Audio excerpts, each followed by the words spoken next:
Buenos días, querida iglesia del Señor.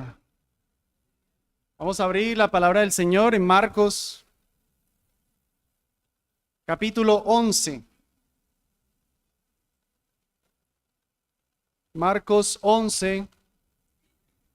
Vamos a dar lectura desde el versículo 1 hasta el versículo 11. Es la palabra del Señor la que vamos a estar escuchando. Atendámosla con reverencia. Y cuando se acercaban a Jerusalén, a Betfagé y Betania, hacia el monte de los olivos, envió a 2 de sus discípulos y les dijo: Id a la aldea que está delante de vosotros, y después de entrar en ella, enseguida hallaréis un pollino atado sobre el cual ningún hombre ha montado. Desatadlo y traedlo. Y si alguien os dijere: ¿por qué hacéis eso? Decid que el Señor tiene necesidad de él, y enseguida lo enviará acá. Y fueron y hallaron el pollino atado a la puerta afuera, entre 2 caminos, y lo desataron. Y algunos de los que estaban allí les dijeron: ¿qué hacéis desatando el pollino? Ellos entonces les dijeron como Jesús había mandado, y los dejaron. Y trajeron el pollino a Jesús, y echaron sobre él sus mantos, y se sentó sobre él. Y muchos tendían sus mantos por el camino, y otros cortaban hojas de los árboles y las tendían por el camino. Y los que iban delante y los que iban detrás daban voces diciendo: Hosana, bendito el que viene en el nombre del Señor.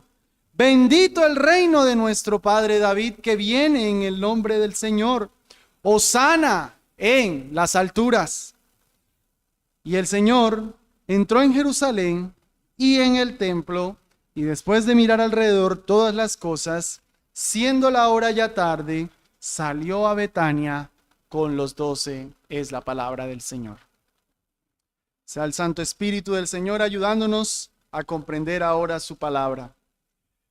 Hermanos, la primera vez que empezamos el sermón expositivo sobre el Evangelio de Marcos fue exactamente hace un año. El 4 de agosto empezamos a exponer el Evangelio de Marcos, y nos tomó un año abarcar desde el capítulo 1 al capítulo 10, que, como les había dicho, esa porción ocupa 3 años de ministerio del Señor, en donde Él ha estado haciendo muchos milagros, sirviendo a la gente, demostrando que Él es el Mesías.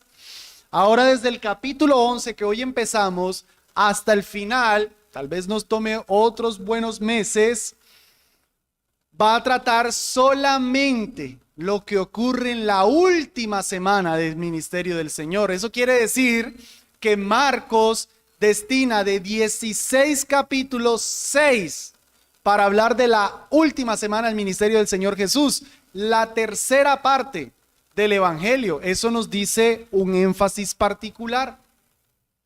De todos los evangelios, la suma de todos los evangelios nos dan 89 capítulos en total. De esos 89 capítulos, 30 en todos los evangelios son destinados otra vez para la última semana del ministerio del Señor Jesucristo. ¿Cuál es la conclusión clara?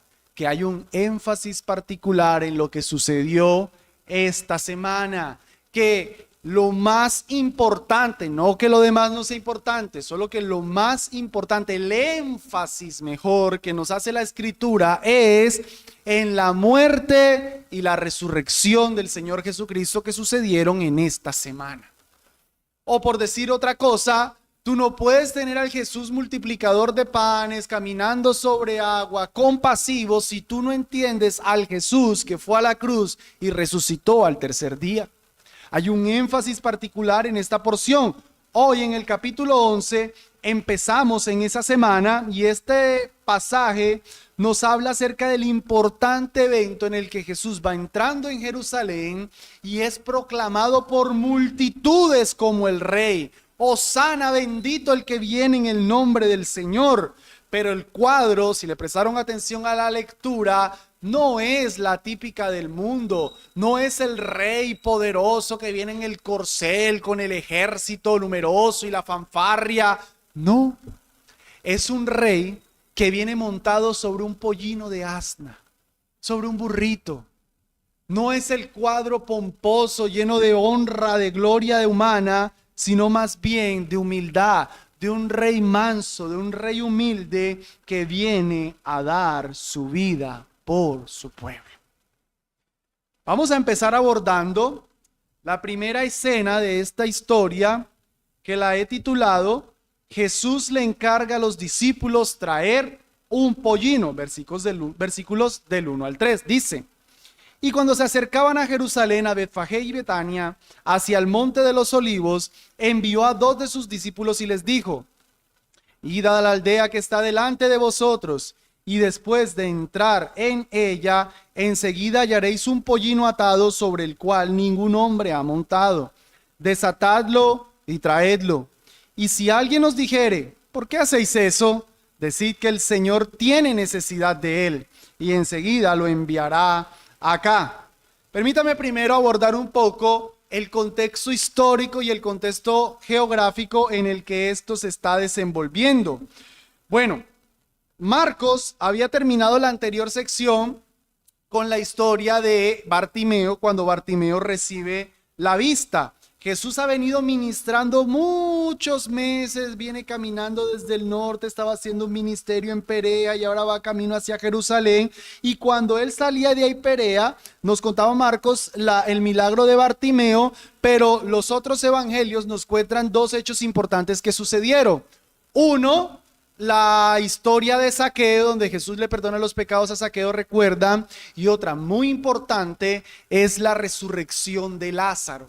Ahora, particularmente en esa última, para tener más del contexto histórico de lo que aquí está sucediendo, Juan 12:1 dice: 6 días antes de la Pascua, vino Jesús a Betania, donde estaba Lázaro, el que había estado muerto y a quien había resucitado de los muertos.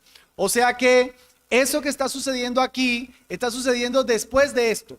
Y eso que acabamos de leer en Juan 12 ocurrió ¿cuándo? 6 días antes de la Pascua. La Pascua es el viernes 14 de Nisan. 6 días antes nos daría un sábado.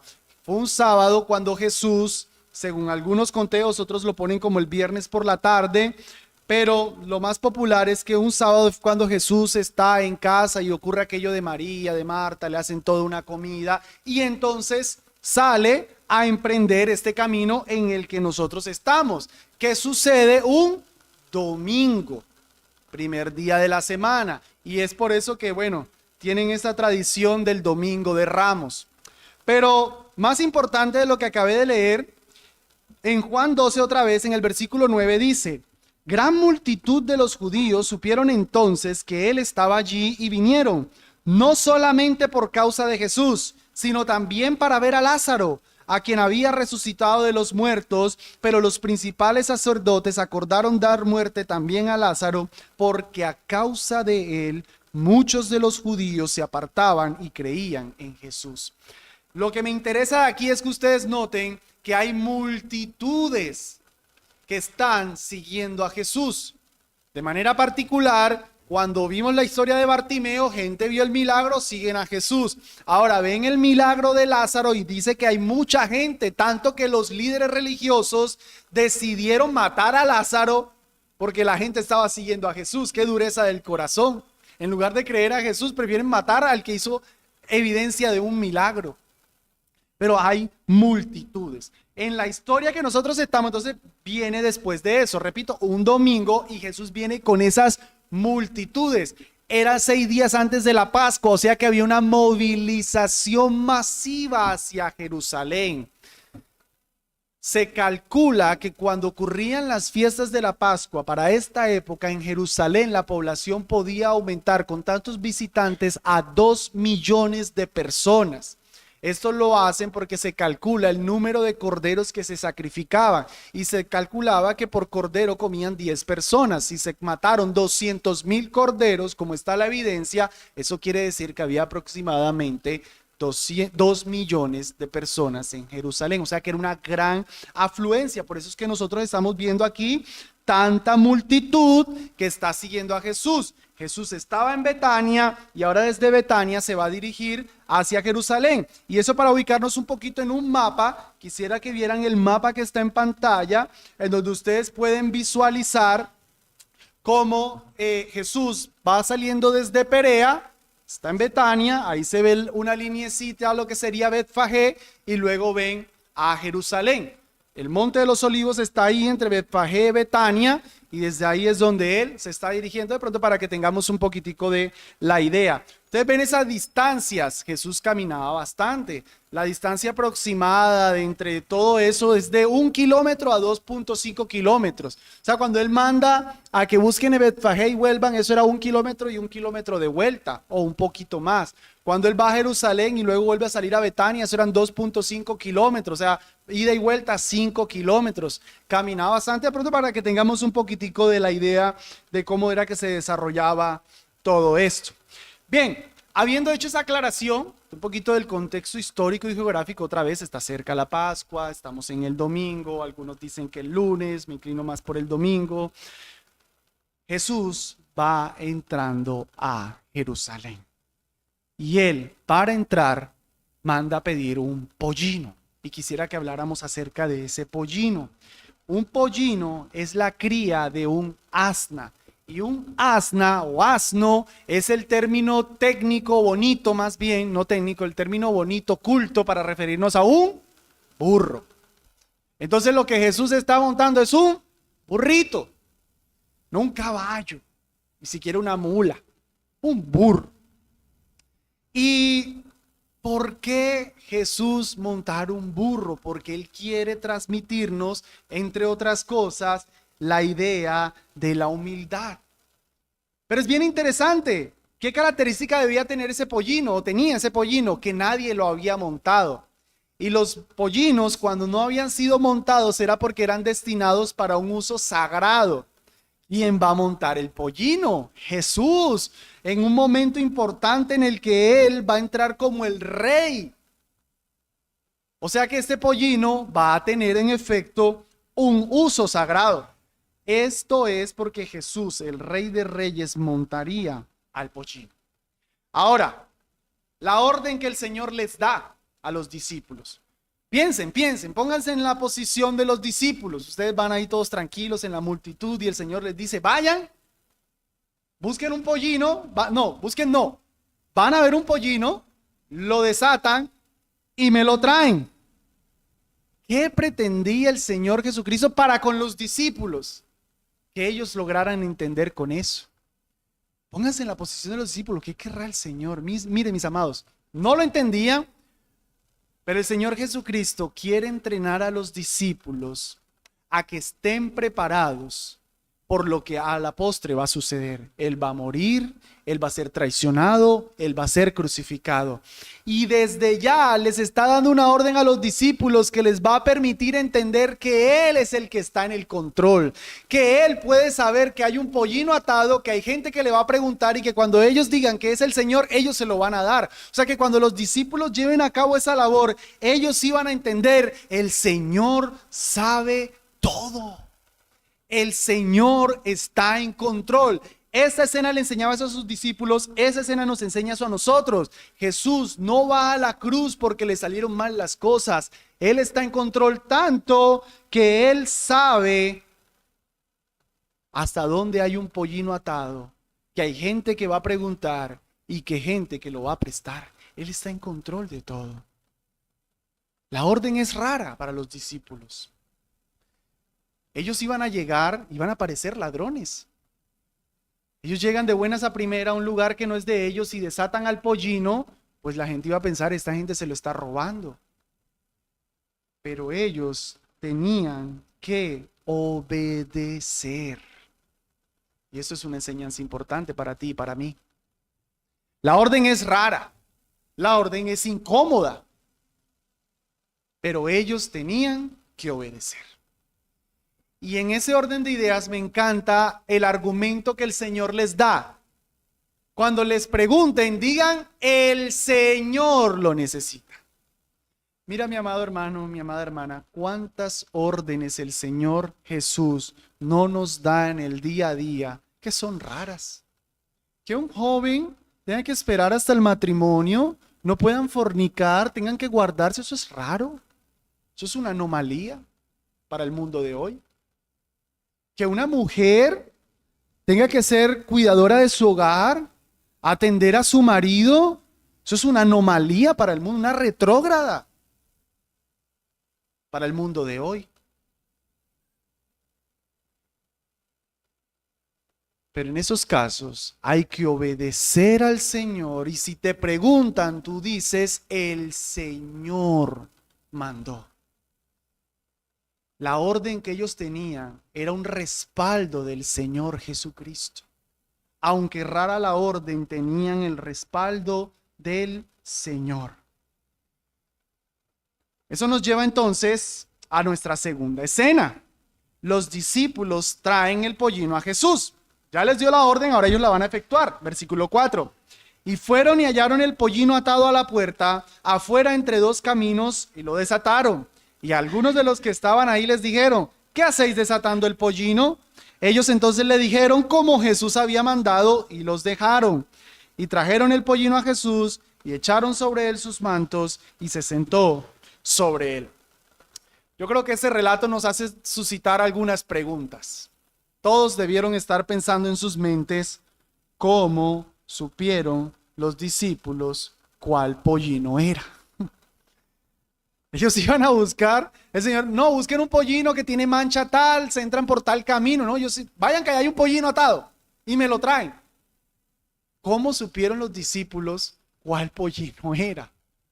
Es más o menos como cuando el Señor le dice a Abraham, sal de tu tierra y de tu parentela a la tierra que te mostraré. O sea, Abraham salió sin saber. Yo te la voy a mostrar en el camino. Eso es fe. Eso es fe. El Señor nos dijo que allá hay un pollino, vamos. Eso es obediencia. La fe obedece. La obedeces porque tienes fe. No obedeces porque las cosas se ven lógicas, porque las cosas están bien cuadradas. Obedeces porque el Señor manda. Tú le crees, tú actúas. Ellos van a ver qué pasa con el pollino. Efectivamente se encontraron con el burrito atado afuera de una casa, y esto es bien interesante y nos dice mucho del control del Señor. Los pollinos, como nadie los montaba, normalmente se ataban dentro de la casa. Por alguna providencia, estas personas tomaron al pollino y lo pusieron afuera de la casa, entre dos caminos. Eso hacía que ellos pudieran divisar el pollino, eso les ayudó a identificarlo. Una providencia tremenda que sucedió porque era muy difícil que ellos identificaran dónde iba a estar el pollino. Otra pregunta que nos surge. Bien, ¿cómo los discípulos supieron? ¿Y cómo sabía Jesús que ahí iba a haber un pollino? Esa pregunta es más importante. Definitivamente el Señor Jesús no podía tener coordinado el evento, porque Él viene de meses de estar ministrando, de estar en Perea, de ir cruzando el Jordán, Bartimeo. Él no tuvo tiempo de encargarle a unas personas que tuvieran listo un pollino para el 10 de... No, Él no tenía tiempo para cuadrar eso. ¿Cuál es la respuesta? La omnisciencia del Señor. El Señor Jesús sabe todas las cosas, sabe hasta dónde está un burro amarrado. No vas a saber dónde está tu vida, mi amado. Si sabe dónde hay un burro amarrado, el Señor sabe qué te está pasando. Él tiene el control de todas las cosas. Él es el soberano, el Rey de reyes. Amén. Él está en control. Él está en control. Él sabe todas las cosas. Pero hay una pregunta más importante. Ya entendimos cómo supieron los discípulos dónde estaba el burro. ¿Cómo Jesús supo de ese burro? ¿Para qué necesitaba el Señor Jesús ese burro? Porque dice, el Señor lo necesita, tiene necesidad de él. O sea que era una necesidad de Jesús que le trajeran a este burro. Que por cierto el Evangelio de Mateo nos dice que eran dos. Es porque estaba la mamá y el burrito. Entonces de seguro trajeron a los dos para que el burrito se dejara domar. No lo habían montado, era indomable. ¿Para qué lo necesitaba? Bueno, Marcos no nos dice para qué, simplemente continúa la historia, pero Mateo 21 sí nos dice para qué. Vamos a Mateo 21, allá nos cuenta para qué el Señor necesitaba el burro. Mateo 21:3 dice: y si alguien os dijere algo, decid, el Señor lo necesita y luego lo enviará. Todo esto aconteció para que se cumpliese lo dicho por el profeta cuando dijo: decida la hija de Sión, he aquí tu rey viene, manso y sentado sobre una asna, sobre un pollino, hijo de animal de carga. ¿Para qué necesitaba el burro? Para cumplir una profecía de que cuando el Mesías llegaría, el Mesías vendría montado sobre un burro. Eso estaba profetizado en Zacarías capítulo 9, versículo 9. Lo leo desde la profecía del Antiguo Testamento. Alégrate mucho, hija de Sión. Da voces de júbilo, hija de Jerusalén. He aquí tu rey vendrá a ti, justo y salvador, humilde y cabalgando sobre un asno, sobre un pollino, hijo de asna. Estaba profetizado unos 500 años aproximadamente antes de Cristo, que cuando el Rey de Reyes viniera, vendría sobre un pollino. Y el Señor Jesucristo está cumpliendo esta profecía. El Rey ha llegado, debía haber fiesta porque el Rey llegó a salvar a su pueblo. El Rey llegó a liberarlos de la esclavitud que tienen al pecado y Satanás. No vino con la pompa normal de los reyes del mundo, pero vino con un cuadro bastante humilde. Él es el Rey siervo, el Rey que viene a morir por la vida de su pueblo. Y con todo y eso llegó en un burro prestado. Hasta prestado era el burro. Tal era la humildad que hasta prestado era el burro. Dice Matthew Henry: el asno que montaba no era de su propiedad, sino prestado. Todo lo que Jesús tuvo en este mundo fue prestado, desde la cuna hasta la tumba. El mismo que decía no tenía dónde recostar su cabeza. Es un rey humilde. No es el rey como el mundo. Pero es el Rey que viene a salvar a su pueblo. Hay una profecía más que pudiéramos ver cumplida aquí, que aunque no se cite directamente, está implícito, y es Daniel 9:25. Sabe pues y entiende que desde la salida de la orden para restaurar y edificar a Jerusalén hasta el Mesías príncipe, habrá 7 semanas y 62 semanas. Se volverá a edificar la plaza y el muro en tiempos angustiosos. Esta profecía de Daniel, la famosa profecía de las 70 semanas, nos dice que 69 semanas iban a transcurrir desde la orden de restituir a Jerusalén hasta el Mesías príncipe. 69 semanas son semanas de 7 años. 69 por 7 años, eso nos da 483 años. Si se hace el conteo desde la orden para restaurar y edificar a Jerusalén, que fue durante el gobierno del Ciro, hasta la entrada del Mesías, eso da exactamente 483 años. Algunos hacen el cálculo y lo ubican puntualmente en la entrada de Jerusalén, la entrada triunfal que estamos tratando hoy. Otros entienden que es toda la vida del Mesías. Pero amados hermanos, ¿uno cómo cuadra eso? Si uno no es el Mesías. Jesús es el Mesías. Él es el Rey que viene a cumplir la profecía de entrar en un asno y que es el Mesías príncipe, Rey, que viene a tomar su trono. Por supuesto, todo esto debía generar muchísimo júbilo y en efecto así fue. Eso nos lleva entonces a nuestra tercera escena. El pueblo aclama la entrada del Rey. Versículo 8. Y muchos tendían sus mantos por el camino, y otros cortaban hojas de los árboles y las tendían por el camino.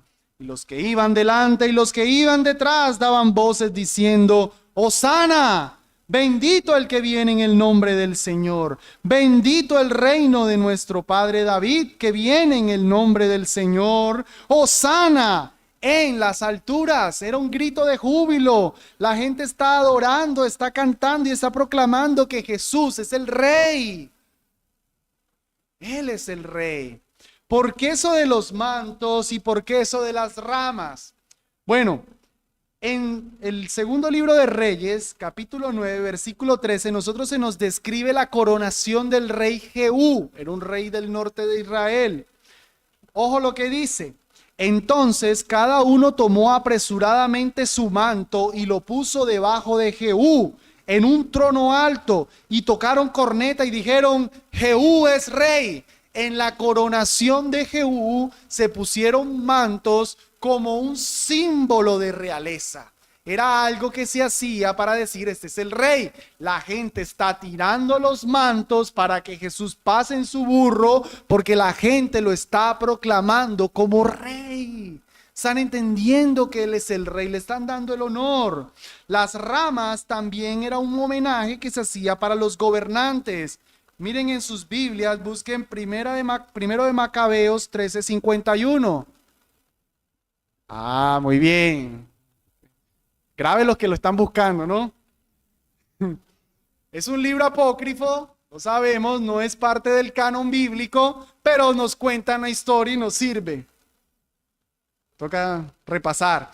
A los 23 días del mes segundo, del año 171, entró en ella, hablando de Jerusalén, con alabanzas y con ramas de palma, con arpas, órganos y címbalos, cantando himnos y canciones, por cuanto el gran enemigo de Israel había sido derrotado. Hay un homenaje, porque los macabeos han ganado, y entonces utilizan ramas para dar honor. Entonces todo eso, mis amados, es un reconocimiento de que Jesús es el Rey. Le están haciendo homenaje al Señor Jesús como el Rey que habría de venir. Y en eso que claman, que por cierto, no pasen por alto, hay una multitud delante y hay otra que hay detrás. Recuerden cuántas personas les dije que había en Jerusalén aproximadamente para esa época: 2 millones de personas.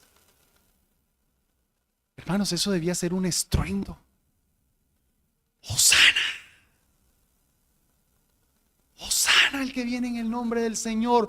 ¡Hosana en las alturas! La gente adelante, la gente atrás, Jesús por en medio de todos ellos, todos aclamando con júbilo: ¡Hosana! ¿Qué quiere decir eso? ¿Qué quiere decir Hosana? La palabra Hosana quiere decir: salva ahora. Sálvanos ahora, oh Rey, que tú eres el bendito Hijo de David que viene. Sálvanos ahora, Rey. La gente está jubilosa. Este está haciendo referencia a unas palabras del Salmo 118, verso 25 al 26, que dicen: oh Jehová, ojo el lenguaje muy similar, sálvanos ahora. Podemos traducirlo: Hosana. Sálvanos ahora, te ruego, oh Jehová, que nos hagas prosperar ahora. Bendito el que viene en el nombre de Jehová. Desde la casa de Jehová os bendecimos. En la liturgia de la nación judía se utilizaba este Hosana particularmente en la fiesta de los tabernáculos. La gente daba vueltas alrededor del altar del sacrificio y gritaban: Hosana, Hosana, y utilizaban lo de los ramos, lo de las palmas. Pero en la fiesta de los tabernáculos, aquí estamos en la fiesta de la Pascua. ¿Por qué? Porque ese Hosana, que si lo notan aquí en el Salmo, es un ruego, se había convertido en una expresión de gozo. Adicionalmente, el Salmo 118 es de los que se conocen como los Salmos Gilel. Desde el Salmo 113 hasta el Salmo 118 eran los salmos que se utilizaban para la fiesta de la Pascua. O sea que toda esta multitud lo tiene fresco en la cabeza.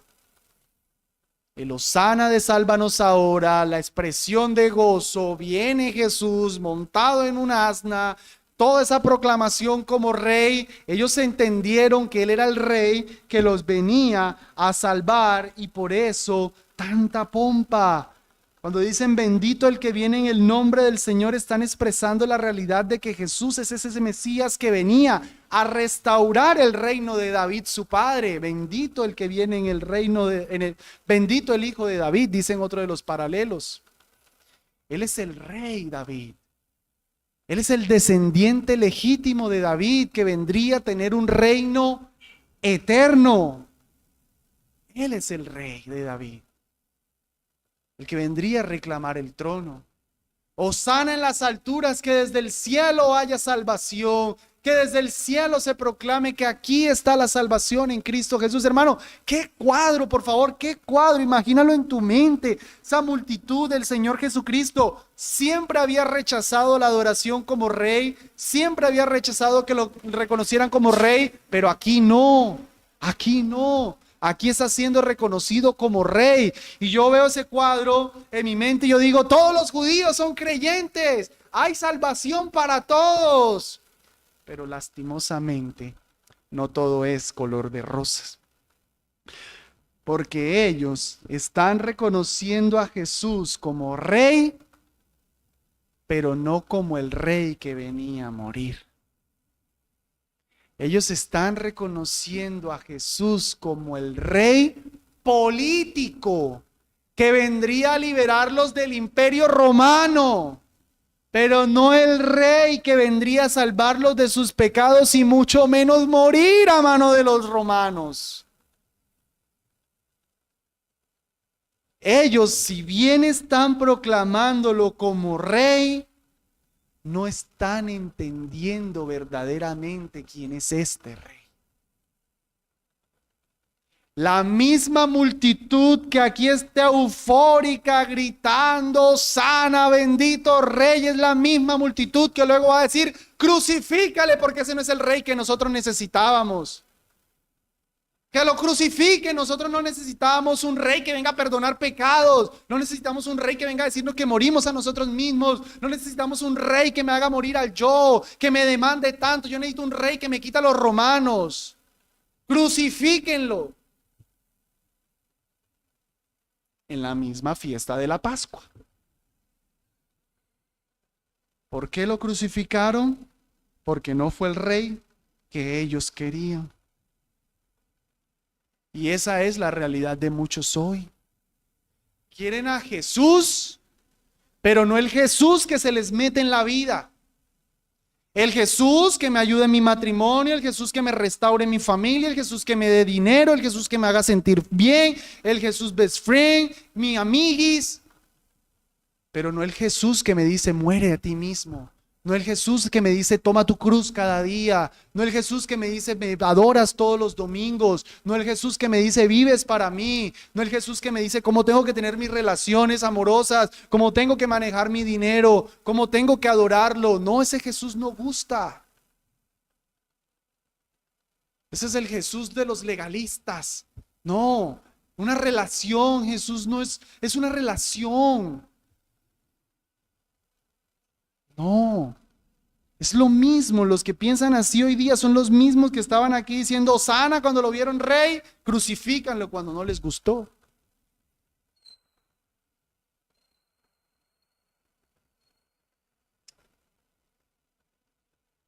Hay algo también triste en este cuadro.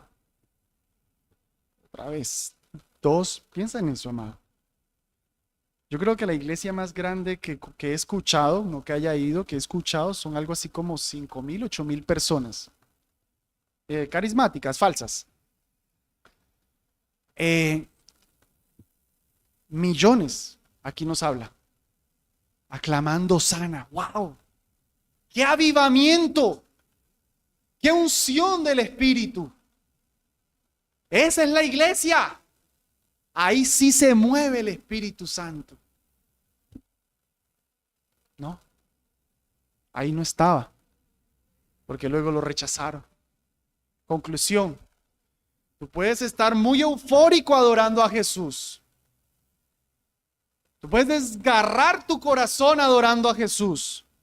Tú puedes cantarle a Jesús, emocionarte, llorar y después pedir que lo crucifiquen. Tú puedes tener una adoración muy emocional y eso no significa que tengas una verdadera relación con Jesús. Hoy es el día de las emociones. Decía ese filósofo, pienso, luego existo. Hoy hay que decir, siento, luego existo. Todo es por emociones. ¿Cómo te sentiste? ¿Sentiste la presencia de Dios? No es que en la iglesia de Barbosa la presencia de Dios no se siente porque allá cantan así como todo pasito. Allá como que son todos, allá el Espíritu Santo no está. Allá, a eso sí, trencito, a eso sí, el Espíritu Santo. No, mi amado.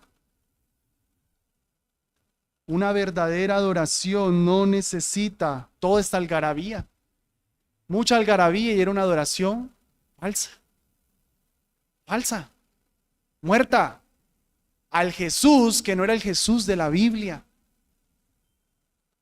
Adorando al Jesús que existía solo en sus imaginaciones. Al Jesús a su conveniencia. Por eso, nosotros leemos lo que sería nuestra cuarta y última escena, versículo 11, el rey se va de la ciudad entristecido. Y el Señor entró en Jerusalén y en el templo, y después de mirar alrededor todas las cosas, siendo la hora ya tarde, salió a Betania con los 12. Marcos no nos los deja ver bien, o por lo menos no nos detalla. Lucas 19 sí, pero lo que Jesús hizo aquí fue ver toda la religiosidad, toda esa religión muerta que tenían los israelitas, llorar sobre Jerusalén y luego irse. Miremos en Lucas 19. Vayan en sus Biblias si quieren. Lucas 19:41 dice: y cuando llegó cerca de la ciudad, al verla, lloró sobre ella diciendo: oh, si también tú conocieses a lo menos en este tu día lo que es para tu paz, mas ahora está encubierto de tus ojos, porque vendrán días sobre ti cuando tus enemigos te rodearán con vallado y te sitiarán y por todas partes te estrecharán y te derribarán a tierra y a tus hijos dentro de ti y no dejarán en ti piedra sobre piedra. ¿Por qué? Por cuanto no conociste el tiempo de tu visitación, porque vino el rey y no lo supiste. Millones adorando a Jesús, pero no sabían que había llegado Jesús. No sabían que era el rey prometido. Jesús dice que lloró sobre Jerusalén. ¿Y por qué llora, mis amados hermanos? Porque como lo está profetizando aquí, y eso luego lo tendremos que ver, vino un juicio terrible sobre Jerusalén por haber rechazado a su Mesías. Las tropas de Tito Vespasiano sitiaron la ciudad y le impidieron a los judíos salir de Jerusalén. No podían entrar. Cuenta la historia que la gente se moría de hambre. Tenían que comer cuero. Se comían a sus hijos las madres. Era una terrible calamidad.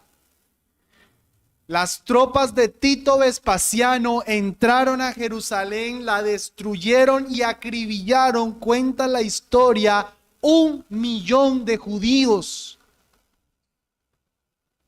por cuanto no conocieron a su rey. Hoy hay muchos que están adorando a Jesús, pero cuando Jesús vuelva, serán castigados por él. Hoy es el día de la salvación. Hoy es el día en el que hay que entregarle la vida a Jesús. Es hoy el día que tenemos que conocer el tiempo de la visitación del Rey. En esa historia que repito, en Marcos 13 lo veremos después mejor. El Señor Jesús les dijo: cuando vean a Jerusalén rodeada de ejércitos, sabed que estoy cerca. Porque era una venida del Señor en juicio. huyan a los montes, huyan a Perea, huyan hijos, huyan, cuando vean eso, huyan. Llegó la gran desolación, huyan. ¿Sabes quiénes fueron los únicos que se salvaron? Los cristianos, porque huyeron. Los judíos no le creyeron a Jesús. Y repito, fueron acribillados 1.000.000 de judíos. Fue una masacre, porque rechazaron a su rey, porque rechazaron a su rey. O tú crees en Cristo Jesús y le entregas tu vida a este rey humilde que vino a salvar, o ese rey vendrá por segunda vez a castigarte. Apocalipsis 19:11 nos habla de esa segunda venida. Apocalipsis 19:11, leo en Reina Valera del 60. Entonces vi el cielo abierto, y aquí un caballo blanco, y el que lo montaba se llamaba Fiel y Verdadero. Ahora hay un caballo. Y con justicia juzga y pelea. Ahora viene a pelear. Sus ojos eran como llama de fuego, y había en su cabeza con muchas diademas, y tenía un nombre escrito que ninguno conocía sino él mismo. Estaba vestido de una ropa teñida en sangre, y su nombre es el Verbo de Dios, el Logos, la segunda persona de la Trinidad. Y los ejércitos celestiales, vestidos de lino finísimo, blanco y limpio, le seguían en caballos blancos. Ya no es una multitud que viene caminando, ahora es un ejército en caballos también. De su boca sale una espada aguda para herir con ella las naciones, y él las regirá con vara de hierro, y él pisa el lagar del vino del furor y de la ira del Dios Todopoderoso. Y en su vestidura y en su muslo tiene escrito este nombre: Rey de Reyes y Señor de Señores. Amén. Esa es la segunda venida del Señor. Ya no tienes a un burrito, ya no tienes a un humilde Jesús, ya tienes a un rey vestido de toda la gloria a traer justicia y no segunda oportunidad. Hoy es tu segunda oportunidad. Hoy tienes tiempo de acercarte al Jesús que vino en el burro, al manso y humilde, que vino en relación con el pecado a perdonar tus pecados. Él pudo venir en esa primera ocasión con todo ese ejército, pero ¿sabes por qué dio un tiempo? Por amor, por misericordia. Por sus enemigos vino a morir. El Rey de Reyes, Señor de Señores, se humilló hasta lo sumo para el perdón de tus pecados. Si tú crees en Cristo Jesús, tú obtienes ese perdón de pecados hoy. Él es el Rey de Reyes y el Señor de Señores. A la luz de esta enseñanza, amados, hemos de contemplar a este Rey humilde que vino a morir por los pecadores y clamar: Hosana, Señor. Salva ahora, Señor. Que ese sea el clamor de los que no son de Cristo hoy. Hosana. Salva ahora, Señor. Que veas al Jesús montado en el trono, sentado en el caballo, por segunda vez, con ese ejército, y le digas hoy: sálvame ahora, que sé que allá no tendré oportunidad. Sálvame ahora. Amados, nuestro Rey es humilde. Un Rey humilde que vino a morir. ¿Por qué tanta altivez en nuestra vida?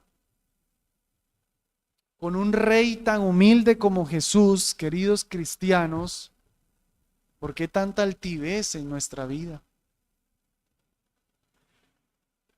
Hemos de imitar a este Rey humilde que vino a servir a sus enemigos. Dejemos tanta realeza. Dejemos tanta pompa, dejemos tanta grandeza e imitemos a nuestro Rey. Él es el Rey de Reyes, Señor de Señores, que se montó en un humilde burro prestado. Seamos humildes. Seamos como el burro. Estamos dispuestos a llevar a Cristo Jesús sobre nuestros hombros, a que Él nos use, a que Él nos lleve, a que Él sea el que lleve la gloria, no nosotros. Hay un librito que alguno de sus niños tal vez lo tiene, que se llama El burro que cargó un rey, de Arcis Sproul. Muy bonito. Tratan como de recrear lo que fue la historia de este burro. Es un burro que era despreciado por todos. Y en esa historia es bien tiernecito porque al final el burro carga al rey y el burro está gozoso porque está cargando al rey. No porque la gente lo está aclamando a él, porque el burro sabe que están aclamando al rey. La gloria de este burrito era que el rey estaba sobre sus hombros. Mi amado, que la gloria en tu vida sea que Cristo Jesús te usa. Que nos empecemos a ver como el burro. El que es usado por el Señor para traer gloria a su nombre.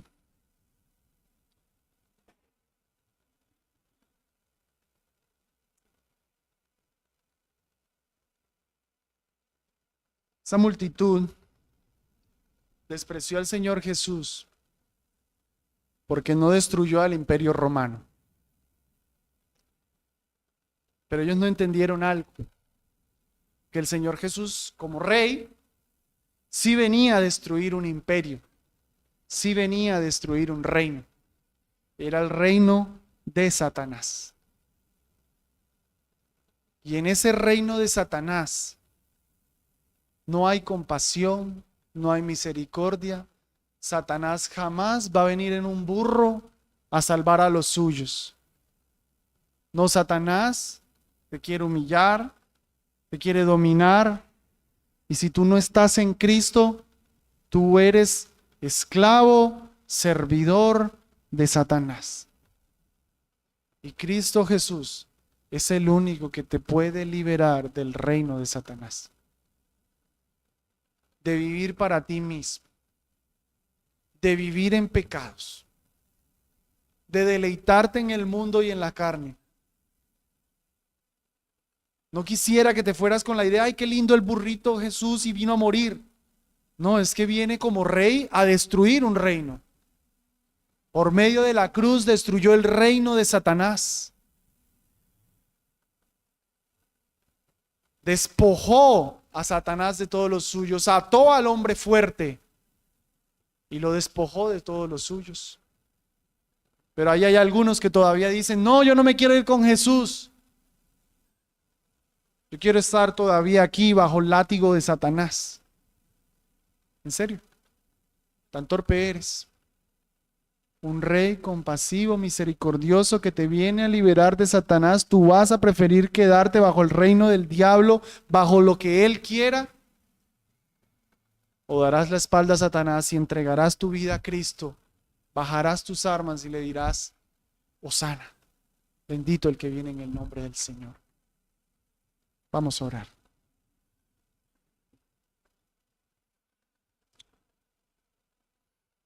Alabado sea, Señor Jesús. Eres el Rey de Reyes, el Señor de Señores, el glorioso, el poderoso, que vino a montarse en un burrito y a ser reconocido ese día como Rey, aunque lastimosamente aquellos no sabían quién eras verdaderamente. Dios, te pido que por favor no sea esa la realidad de esta iglesia. Te pido que por favor libres a aquellos que hoy están cantando Hosana, bendito Señor, adorándote, pero que su corazón está lejos de ti. También te pido, Señor, que libres del reino de Satanás a todos aquellos que están bajo su dominio. Y que ellos puedan clamar Hosana. Que ellos puedan clamar, sálvame. Salva, por favor, Dios. Ten compasión, te lo pedimos. En el nombre de Cristo. Amén.